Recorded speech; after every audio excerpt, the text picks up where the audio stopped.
Bonjour à tous, c'est Jocelyn de Philopsy. Donc aujourd'hui, je vais vous parler de la différence entre émotions positives, négatives et émotions agréables et désagréables. Donc il y a un youtubeur connu qui s'appelle David Laroche, dont on ne compte plus les vidéos, qui a dit qu'il ne croyait pas au mythe des émotions positives et des émotions négatives. Il ne croyait qu'au concept des émotions agréables et des émotions désagréables. Moi qui vois un petit peu les concepts de méditation depuis très récemment, moi ça fait tilt, je me dis c'est un peu la même chose. Quand on se recentre vraiment sur notre attention, on a des sensations qui sont dites agréables et désagréables. On ne cherche pas à les attraper, on les ressent juste. Elles passent devant nous comme des nuages, ou à la même façon qu'un manège.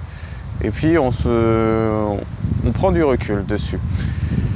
Alors le problème, c'est qu'avec le concept d'émotions positives et négatives, c'est que ça instaure un cadre, une rigueur. Or la rigueur, qu'est-ce qu'on fait? On s'y accroche. Ce qui fait que dans une réalité physique, une réalité telle qu'on est, dans un concept, dans une société moderne, occidentale, c'est difficile de vivre comme un moine tibétain, c'est sûr. Il faudrait s'instaurer des heures à part, mais dans le quotidien, c'est plus difficile à appliquer. Du coup, on a ce cadre d'émotions positives et négatives qu'on doit ressentir pour être au top. Et bon, il y a quelque chose quand même, une course, quoi.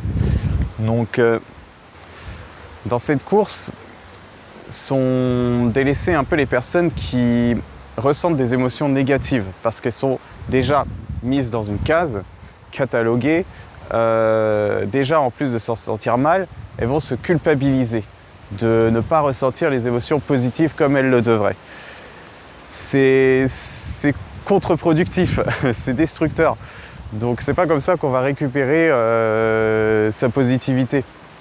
Donc le tout est de pouvoir prendre du recul sur ce qui nous arrive. En fait, on ne se concentre pas sur ce qui ne va pas, mais on se concentre sur ce qui se passe vraiment, à l'extérieur, à l'intérieur de nous.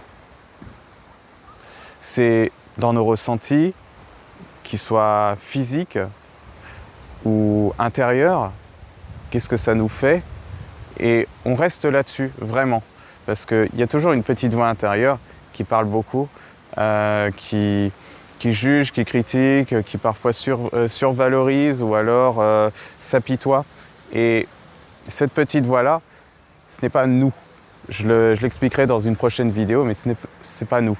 C'est autre chose, c'est l'ego. Et du coup, il faut savoir observer ça de l'extérieur, tout simplement. Pendant peut-être 30 secondes. Et au bout de ces 30 secondes, sans s'en rendre compte, on va se rendre compte que ça va mieux. On se sent plus cool. Donc, faites cet exercice. C'est cliché de devoir dire respirer un bon coup. Mais respirer un coup, ça détend physiologiquement. On se sent mieux.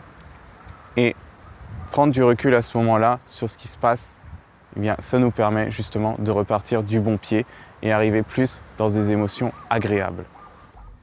Merci de m'avoir suivi tout au long de cette vidéo. Vous pouvez me rejoindre sur ma page Facebook ou ma page YouTube ou lire quelques articles sur mon blog recueil-philopsy.com. Voilà, à bientôt.